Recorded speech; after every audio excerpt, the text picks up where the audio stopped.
All right, so this is section 5 of 5. So this is the last section for the ProAdvisor exam.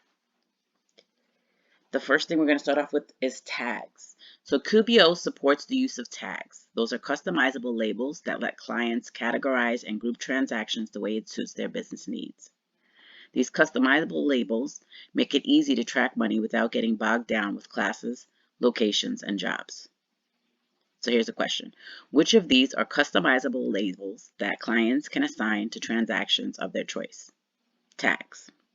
Now this is fairly still a new feature overall, so I think there'll be a lot more that could be added. So that's why I said take into consideration this is as of May 2022. These might change over time. So if you're taking the exam 6 months or a year from now, you might want to go back into the training section and just recheck this section. So for right now, what can be tagged? The following that you see here: estimates, invoices, sales receipts, credit memos, refund receipts, delayed charges, delayed credits, expenses, checks, bills, purchase orders, vendor credits, credit card credits, and bank deposits. What cannot be tagged? The following: general journal entries, transfers, time entries, pay down credit card transactions, customers, vendors, products, services, employees, and payroll items. Again, I think in time this might change. So that might be something you want to, if you're not taking the test in the next couple of months and you're watching this video months from now, you might want to just recheck this information. But you're going to want to have this in your notes because they're going to have a question according to what can be or cannot be tagged. So I think I have one here. Tag limits. There is no limit on the number of ungrouped tags clients can create in any of the QBO subscription levels. The limit on group tags is 300, distributed among up to 40 tags groups for QuickBooks Online Simple Start, Essentials, and Plus subscribers. But advanced users have unlimited group tags. Here's another question, and I think the last one. Even if you or your client already use classes, locations, jobs, and custom fields, tags can provide another dimension of data labeling.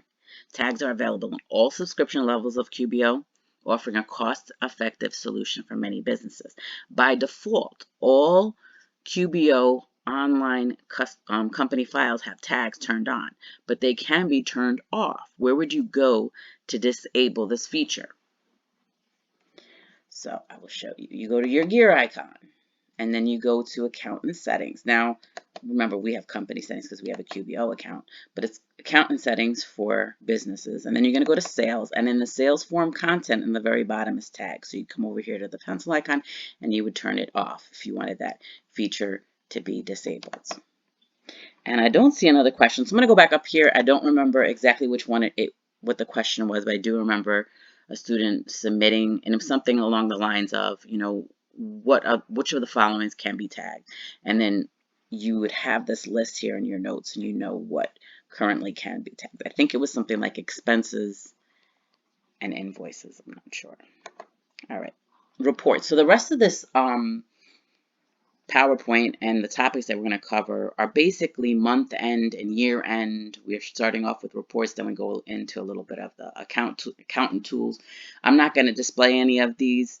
This is something that I do encourage you to go to the training section, just review some of the topics before you take the test, as well as with your account, play with them, because I'm a visual learner, I'm a kinetic learner. I like to go in and look at these as well, just so I can have a visualization of what's going on here. I do have some pictures from the training, so hopefully that might be enough for those of you who are not going to take my suggestion. All right, so let's start with profit and loss. The profit and loss report is one of the most is the one that most clients are familiar with. It summarizes the amount of financial activity associated with each income or expense account for a specific period of time. This will indicate whether your client is operating at a profit or a loss. By running a prior period comparative profit and loss report, you can reveal cash flow trends in spending and earnings from the business. And by the way, in the training, they go through detail how to run a comparative profit and loss as well as a comparative balance sheet if you're interested in looking at those skills. So here's a question. Which report summarizes the amount of financial activity associated with each income and expense account for a specific period of time? The answer would be profit and loss.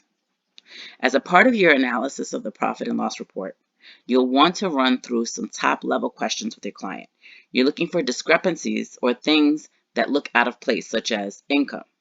Does their total income look about right? What income streams brought in more revenue? Is all their income categorized? Expenses. You're going to ask questions like, are there any expense items in the Ask My Accountant? Are there any expenses that are different from prior periods? Ask why. Review key areas like revenue, gross profit, and net profit. Here's our next report we'll look at. Balance sheet. The balance sheet depicts the fundamental accounting equation, assets equals liability plus owner equity. It summarizes the financial position of a business at any single moment in time, and it's also commonly referred to as a snapshot of the business. That used to be a question. I don't know if it's still out there, but there was a question. Which report was a snapshot of the business? That'd be your balance sheet. This report reflects whether the asset that the business owns are enough to offset its liabilities and leave a net equity balance after all liabilities have been paid off for the owners. When analyzing the balance sheet, you should focus on the following key areas. Review each checking credit card for accurate balance. Review accounts receivables. Review any new asset purchases. Review any prepaid expenses and confirming that they were accurately categorized. Review loan accounts and make sure that they've been reconciled against current ending balances. Review owner transactions in the equity section. Check that net income in the balance sheet report matches the net income on your profit and loss report from the same period. So for example, year end or quarter end, you want to make sure you're looking, and then especially if you're doing it on an accrual basis. So I took this out of the training section, and it says, here are your balance sheet accounts, and here are any subsidiary reports that prove that balance. So I don't know if there'll be any questions in the future on that. You may want to take a snapshot or take this down in your notes in case they do add questions about subsidiary reports that prove the truth to your balance sheet calculations. Okay, Performance Center charts. Charts in the Performance Center make it easier for managers and decision makers to visualize company financial data. This feature is available to all accountant users and advanced subscriber users. Chart display options. You can customize the way charts are displayed in the Performance Center in your QBO. Some charts are displayed on the dashboard by default, but you can add, remove, or edit charts to suit the needs of you or your customer. Or your client. You can add up to 25 unique charts to the Performance Center dashboard. Fathom Smart Reporting. Now, they used to have a question on Fathom, so I'm not sure. That's why I wanted to throw that in here. Fathom Smart Reporting is for clients that have advanced subscription accounts. They can also benefit from accessing the Fathom Smart Reporting app. This syncs data from their account to enable advanced analysis and visualization. Fathom syncs data once a day, but clients can also instruct it to update immediately for the most current view of their finances. Advanced users access Fathom within the Reports menu on the navigation, and then you go to Smart Reporting. So performance charts, customizing them. You can also use the Performance Center to create custom charts for your clients. This is great for those who want to make their financial data visually digestible. You can detail out multiple different data sets on the custom charts. So here are the following ones, the data sets that you can customize in those charts. Expenses, revenue, gross profit, net profit, accounts receivable, accounts payable, cost of goods sold, current ratio, and quick ratio. So here's a question you may see. Which of the following data sets can be visualized using custom charts in the Performance Center? What will be any of those 9 I just read off? But I think the one that was sent to me, the specific ones were accounts receivable and expenses. But have all 9 of them in your notes. Exploring the dashboard. As stated in the previous slide, apart from the Report Center, clients can gain immediate insight from their dashboard screen. The Get Things Done tab in the dashboard offers quick links within the client's QBO to key workplaces arranged in a neat interactive visual for easy digestion. This is something that I'm really glad they added on. One of the things that about like a decade ago when my school switched from teaching desktop version of QuickBooks to the QBO, QuickBook Online, I really didn't like the interface. I didn't feel like it was visually pleasing. But now that they've added this is from the desktop version, this kind of map that is simplistic and kind of shows you, oh, you just have to click here if you need to write a check, or you need to click here if you it's accounts receivable. I think this was a great addition that they did for, as it says here, it's interactive and visually easy to digest. The other section is the business review. I know these pictures are kind of, but this was the first one. Okay, and then this is the second one, the business overview tab. The business overview tab offers a useful overview of the business's point in time financial position. The way the sections are laid out allows clients to easily spot issues as they emerge. Okay, so here's some questions and answers with reports. So if they're asking, who owes you money? That'd be your accounts receivable aging. Who are my top customers? That'd be your sales by customer summary. Who are my top selling or worst selling products? That would be, what are my top selling or worst selling products? That'd be sales by product service summary. I have 2 asterisks here because I did have this sent to me. That there's definitely a question asking what report depicts the top selling product. And the answer was sales by product service summary. How much do I owe my vendors? That would be accounts payable aging. How much money do I make? That'd be your profit and loss. Can I afford to buy that new equipment? And that's when you look at your balance sheet, your assets versus liabilities. All right, here's some more. How much is my inventory worth? That would be inventory valuation summary or detail. How much revenue minus cost of goods sold is available to cover operating costs? That would be your profit and loss. How much have I spent on blank expense? That would be in your profit and loss. Which vendor can also be classified as a 1099 contractor? That would be your 1099 contractor report. How much money did I pay for blank? That would be your expenses by vendor summary. So when I say blank, a vendor, you slip in a vendor there. So how much money did I pay toward this vendor? That would be your expenses by vendor summary or detail. If I show profit, why isn't there any cash in my bank? That would be your statement of cash flow. Customizing reports. QBO added a feature that allows clients to customize reports in several different ways. Available customization options vary depending on the report type.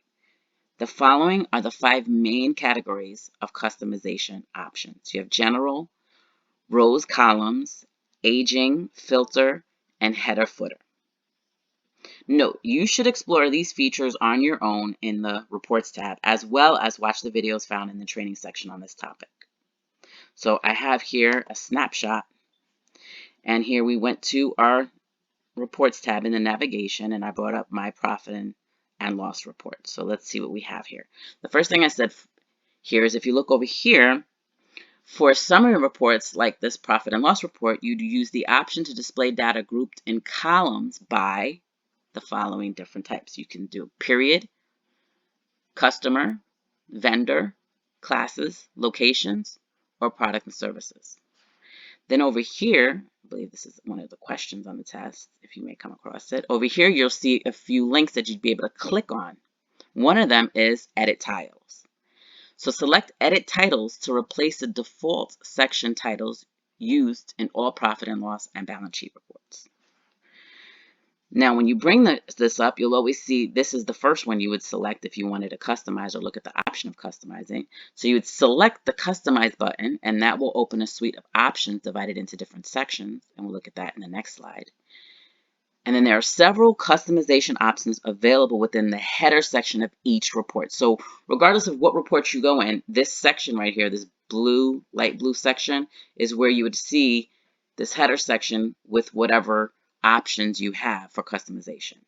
This example is a profit and loss report, but note that options for detail reports are different and they might not have all these features. So now let's look at this customization button. That's in this next one. So when you select customization, this is the sections. You see the different sections here, and this one has general. So under general, Okay, so this is the view you or your client will see when you select the customization button in the report header. Note this general section allows you additional editing options to modify the number format or define how negative numbers are to be displayed in reports. So this is where the number format is. If you have a question, you need to visualize that. Or this is where you would define how you want your negative numbers to be displayed in reports. Again, this is something you should play with, so you can also gain a visualization for it.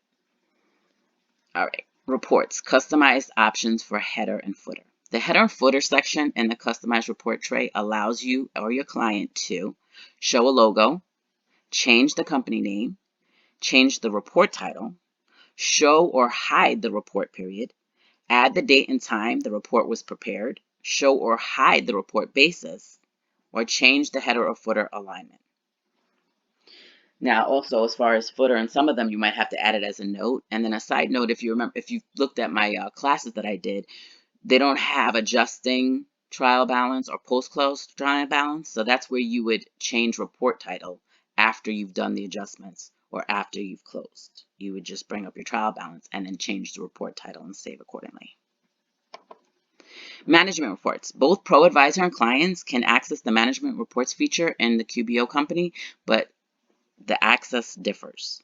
Clients see 3 predefined management report templates in their company, and that's company overview, sales performance, and expense performance. But as a ProAdvisor assessing their file via the QBOA account, you would see 2 templates, and that would be basic company financials and expanded company financials. So let's look at this. So a client goes in and they go to reports.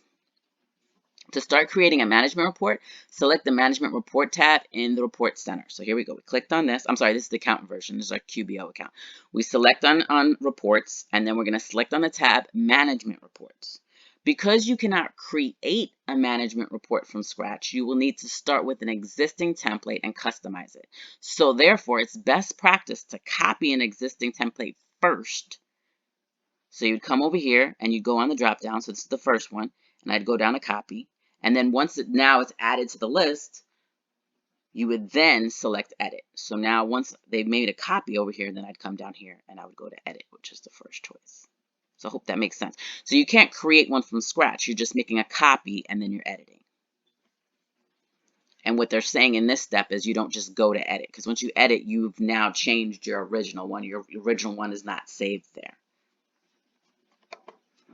Report questions. Which feature in QBO allows you to customize section headings on the profit and loss and balance sheet? That would be display column by.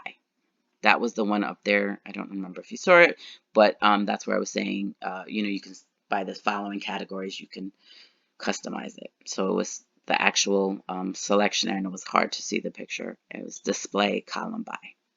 Which report shows the book, purchase, or cost value of inventory items with quantity on hand? That would be the inventory valuation summary or detail. At year end, what 2 reports can be used to verify that all bank and credit card accounts on the balance sheet have been reconciled? That would be the reconciliation discrepancy report and the balance sheet detail. This kind of is a little out of place because we talk about year end later on, but I threw it in the report section, the questions. Here's another 2. Which 3 predefined management report templates will a client see in their company file? Expenses performance, sales performance, and company overview. And the last one, you would like to create a new custom management report for your client. How would you do this? You would copy an existing template under management reports. So here's a snapshot of the cycle, because it goes on from monthly, end of month, to end of year. And so I like this. I enjoyed this, and I copied and put it in, and I'm also going to keep this to show in my class because I like that it shows, okay, you should be doing certain daily things as a bookkeeper, you should be doing certain monthly things, certain quarterly things, and certainly yearly things. And I address all of these in that class. So month-end review. So you would come over here to your books review, and there's 5 sections here, or 5 areas that you would be going through at the end of each month. Clients rely on their books being accurate to be able to make good business decisions. That's why checking transactions and reconciling accounts are an essential part of your month-end workflow. And there's 5 areas there: setup, transaction review, account reconciliation, final review, and wrap-up.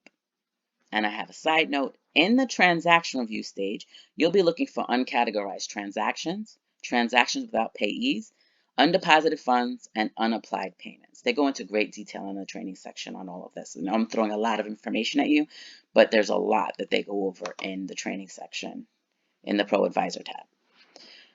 Okay, here's some questions. Month-end review.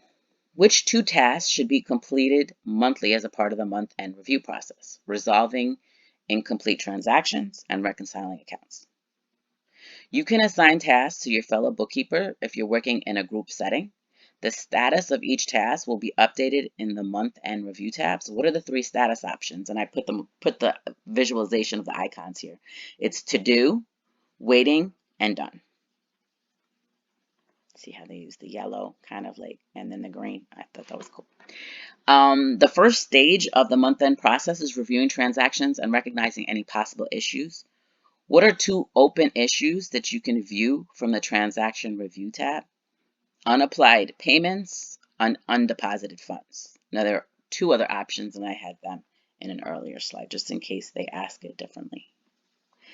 Reclassifying transaction tools. Bookkeepers as well as clients inevitably realize at the end of the year that some transactions have been miscategorized, resulting in inaccurate financial data.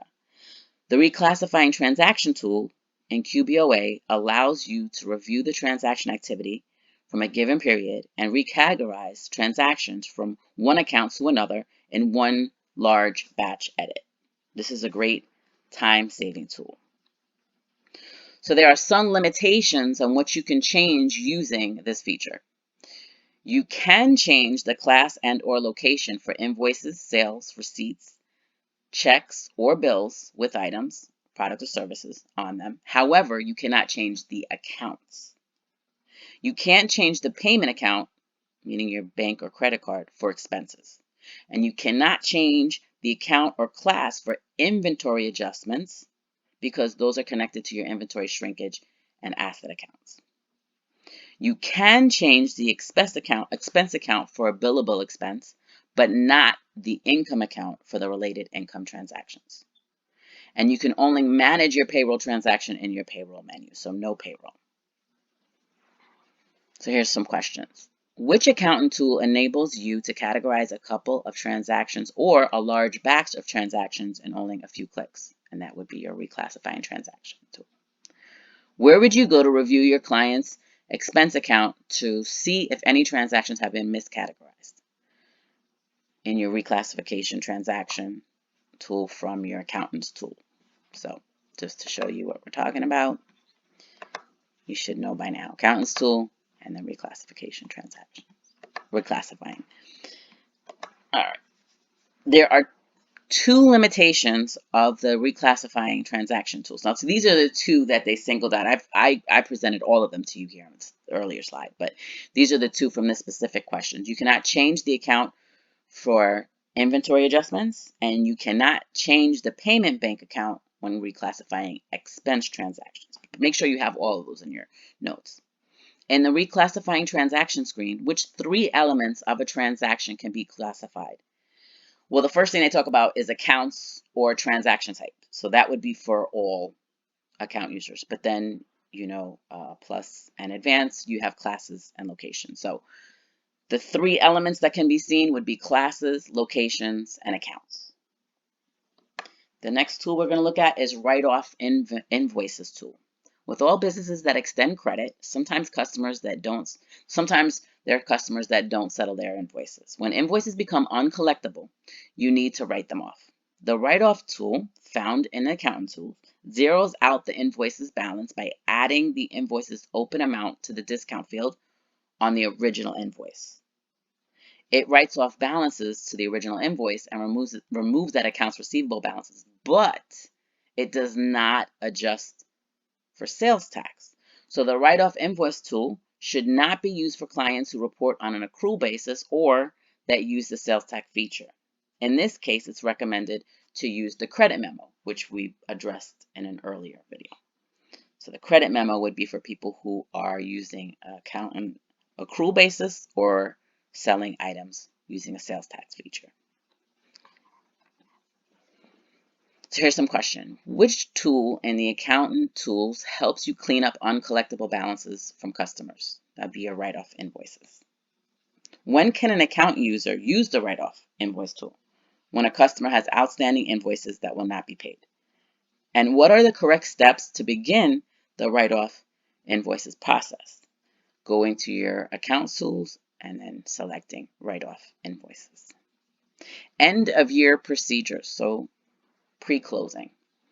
You can find a variety of tools in the accountant tools to support your year-end activities. These include voided deleted transactions, closed books, reclassifying transactions, write-off invoices, and prep for taxes.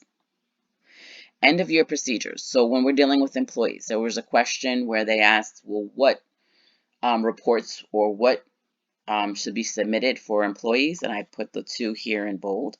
So if a client had employees or subcontractors in the last year, there are forms that the business owners must report to reflect what they paid their workers. So W-2s are submitted for employees, and 1099s are submitted for subcontractors. The business owner should send these forms to individuals by the end of January. So these are the two forms, W-2 and 1099.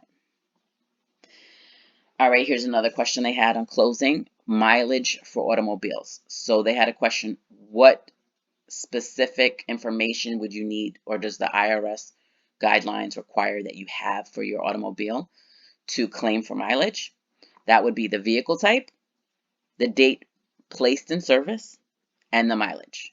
And the mileage you would have to break up into total, business commuting, and other personal mileage.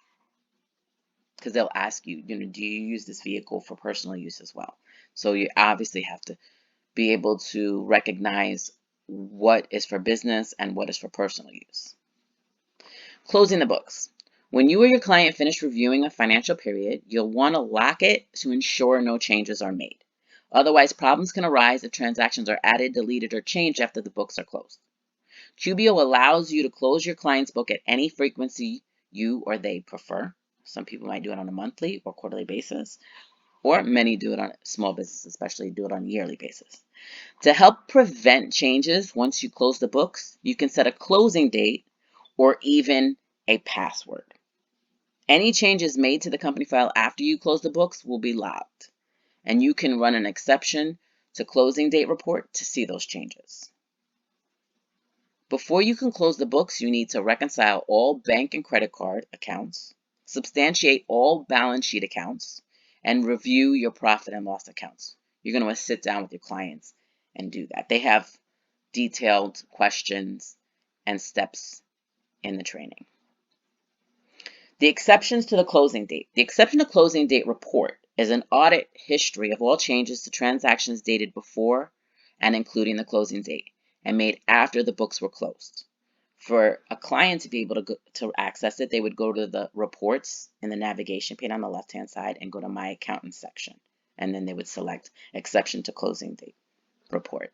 The report allows you to track any changes made regardless of whether the books are password protected. Once you set the closing date, you can access the report through the Report Center in the For My Accounting section. If no closing date is set, the exception to closing date report will not be available. So you would need to have set a closing date. You'll only see details in the report when there's a transaction edited that dates on or before the closing date. If the report shows nothing, no transactions were changed by any users in the company. You have set a closing date with a password.